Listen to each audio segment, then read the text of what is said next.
दोस्तों bank of Baroda ने अपने Q2 के नंबर को डिस्क्लोज कर दिया है। तो चलिए देखते हैं क्या है Q2 के नंबर्स के अंदर। डाटा बेस यहाँ पे लाख्स में है, मैं आपको क्रोस में बता रहा हूँ।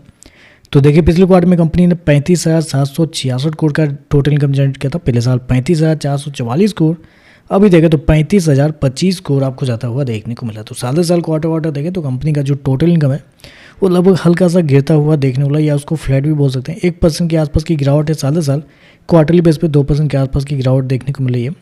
इंटरेस्ट इनकम देखते हैं तो देखिए पिछले क्वार्टर में 31,091 करोड़ जनरेट किए थे। पिछले साल 30,278 करोड़, अभी देखें तो 31,510 करोड़ देखने को मिला। तो इंटरेस्ट इनकम देखें तो आपको साल से साल क्वार्टर आपको बढ़ते हुए देखने को मिला है। तो टोटल इनकम गिरा है लेकिन कंपनी का इंटरेस्ट इनकम आपको बढ़ते हुए देखने को मिला है। ऐसे में कंपनी के नेट इंटरेस्ट इनकम देख लेते हैं वो क्या हुआ है इस क्वार्टर में। तो पिछले साल कंपनी का जो नेट इंटरेस्ट इनकम था वो था आपका 11,622 करोड़।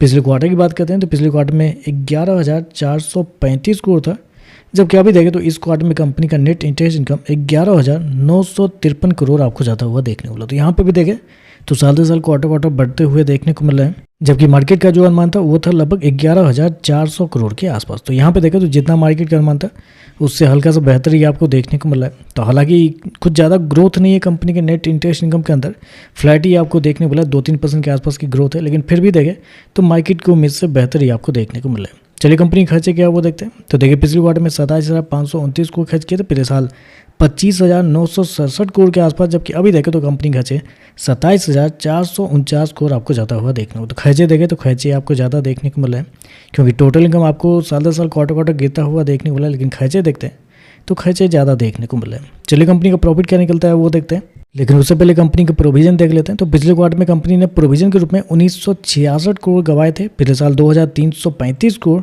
अभी देखें तो कंपनी का प्रोविजन 1,232 करोड़ देखने को मिला। तो यहाँ पे एक अच्छी बात ये निकल के आ रही है कि कंपनी के प्रोविजन देखें तो साल से साल 50% के आसपास की गिरावट है। क्वार्टरली बेस पे जाते हैं तो यहाँ पे भी कंपनी का प्रोविजन आपको कम होते हुए देखने को मिला। तो प्रोविजन कंपनी का कम होता हुआ देखने को मिल रहा है। चलिए कंपनी का प्रॉफिट क्या है वो देखते हैं।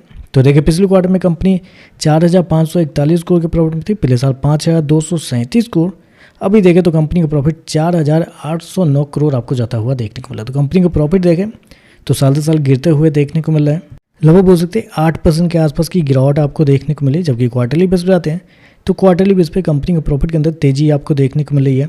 लगभग 5 से 6% के आसपास की तेजी है। तो कंपनी का प्रॉफिट क्वार्टरली बेस पे बढ़ा है, लेकिन साल से साल जाते हैं तो कंपनी का प्रॉफिट गिरते हुए देखने को मिल रहा है।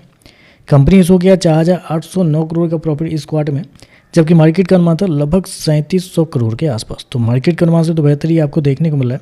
मार्केट का मानना था कि कंपनी के प्रॉफिट के अंदर एक बड़ी गिरावट देखने को मिल सकती है, लेकिन यहाँ पे बेहतर ही आपको देखने को मिल रहा है। चलिए कंपनी के ईपीएस क्या है वो देखते हैं।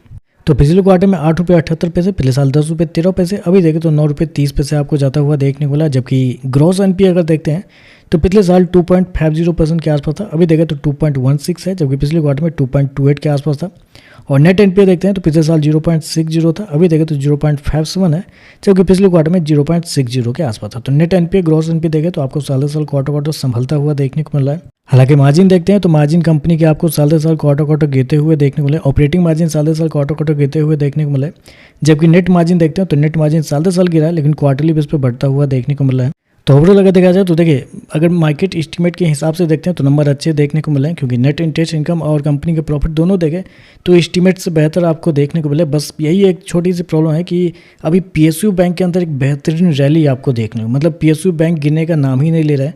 तो इस प्रकार के नंबर मतलब शायद ही गिरने के लिए गिर सकता है इस नंबर की वजह से, क्योंकि कल यूनियन बैंक के नंबर आए थे, कमजोर नंबर थे, लेकिन उसके बावजूद देखें तो आज 5 से 6% की तेजी आपको देखने को मिली है। तो ऐसे में कह नहीं सकते हैं कि इस नंबर की वजह से गिरावट आएगी। ओवरऑल देखें तो मुझे तो लगता है कि शेयर के अंदर तेजी ही आपको देखने को मिल सकती है, क्योंकि एस्टीमेट से बेहतर आपको देखने को मिला है। तो देखते हैं इस पर मार्केट कैसे रिएक्ट करता है। वीडियो पसंद आए तो लाइक कीजिएगा, साथ में साथ चैनल को सब्सक्राइब जो कीजिएगा। धन्यवाद।